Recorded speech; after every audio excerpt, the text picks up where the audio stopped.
मायावती जी। और सीधी बात, उन्होंने ये भी कहा कि बीएसपी को एक प्रस्तुत करने की कोशिश की आगामी चुनाव से पहले कि बीएसपी कोई छोटी मोटी खत्म पार्टी नहीं है, वापस खड़ी होगी और बीजेपी के खिलाफ, योगी आदित्यनाथ के खिलाफ खड़ी होगी, एक मोर्चा संभाल कर खड़ी होगी। जिनके साथ भी उत्पीड़न हो रहा है, गलत हो रहा है, उनके साथ बीएसपी खड़ी है, और जो राजनीति करने की कोशिश कर रहे हैं उनके खिलाफ भी खड़ी है बीएसपी। ये कहने की बात, ये कहने की कोशिश मायावती की। तो अखाड़ा में इसी कहानी को आगे लेकर चलते हैं। आरएसएस प्रमुख मोहन भागवत के बयान की बात करते हैं, जिस पर अब सियासी घमासान शुरू हो चुका है। आपने देखा, मायावती भी उस पर टिप्पणी कर चुकी हैं। मुस्लिम राष्ट्र मंच के एक कार्यक्रम में आरएसएस के प्रमुख मोहन भागवत ने सभी भारतीयों का डीएनए एक बताया। ये बात संघ जो है हमेशा से करता आया है कि हमारे पूर्वज तो एक ही हैं। साथ ही उन्होंने गाय के नाम पर लिंचिंग करने वालों को हिंदुत्व के खिलाफ बताया और कहा कि ऐसे मामलों में कानून को ही अपना काम करने देना चाहिए, किसी को भी किसी की जान लेने की इजाजत नहीं है। भागवत ने कहा कि भय के इस चक्र में ना फंसें और भारत में इस्लाम खतरे में है, ऐसी बात को ना समझे, इसको हवा ना दें। भागवत के इस बयान पर सियासी घमासान भी शुरू हो गया है। हम समान पूर्वजों के वंशज हैं। ये विज्ञान से भी सिद्ध हो चुका है।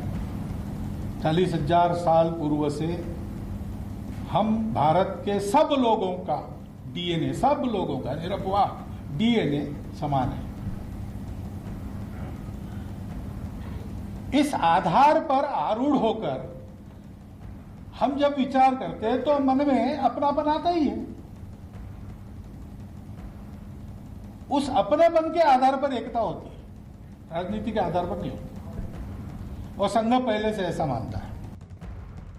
मूल हमारा भारत का है, डीएनए हमारा एक है, ये कह रहे हैं मोहन भागवत, आरएसएस के प्रमुख।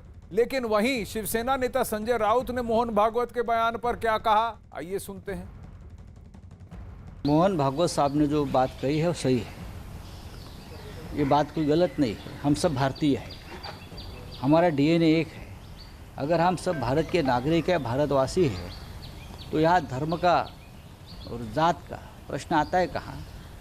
सबका डीएनए भारतीय है, यही भागवत साहब ने कहा है और सरसंघ चालक जी ने जो कहा है उससे हम सहमत हैं।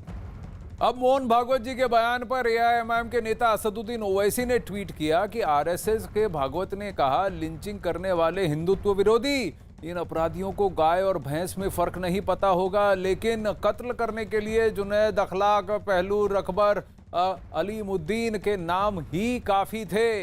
ये नफरत हिंदुत्व की देन है। इन मुजरिमों को हिंदुत्ववादी सरकार की पृष्ठपनाही हासिल है, पुष्टपनाही हासिल है।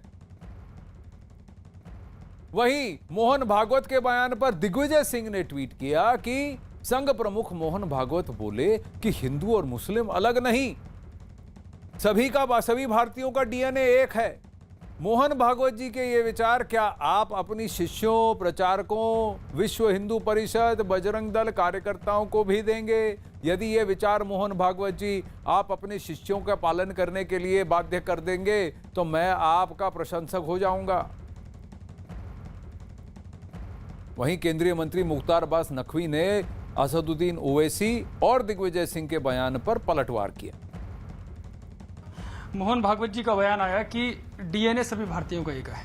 क्या आपको लगता है, आप इससे सहमत हैं कि सभी भारतीयों का डीएनए? पहली बात यह कि संघ के विचार, जो सकारात्मक विचार है, वो हमेशा ऐसे ही रहे, लेकिन संघ विरोधियों के दुष्प्रचार संघ के सकारात्मक विचारों पर हावी होते रहे, क्योंकि संघ के कार्यक्रम, संघ के जो प्रमुख लोगों के बातें हैं वो लोगों के बीच में सार्वजनिक रूप से कम आती थी, और बल्कि 1998 से पहले तक तो प्रतिबंध लगाया हुआ था इंदिरा गांधी जी ने, नेहरू जी की सरकार ने, और उसके बाद भी। अब दिक्कत ये हुई है कि जिन लोगों ने संघ की निगेटिव पिक्चर पेंट की थी, और वो उनकी दुकान थी, जिन लोगों ने पेंट की, और वो उनका धंधा था, अब उनको जो है वो बौखलाहट इस बात की है कि वो निगेटिव पिक्चर अब पॉजिटिव हो रही है। तो कहीं ऐसा ना हो कि जो हमने जहां जहां जाकर के निगेटिव पिक्चर पेंट की है, हम जब लोगों के बीच जाए तो लोग दौड़ा दौड़ा करके उनको हिसाब किताब मांगेंगे, तुमने ये क्या काम किया था।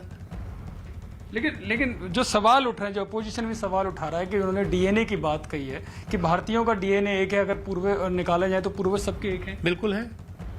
जो इस भारत माँ की धरती पर पैदा हुआ है, जिसकी इस मिट्टी की, जिसके शरीर में और जिसके खून में महक है और सुगंध है, वो हिंदुस्तानी है, भारतीय है, उसका डीएनए भारतीय है।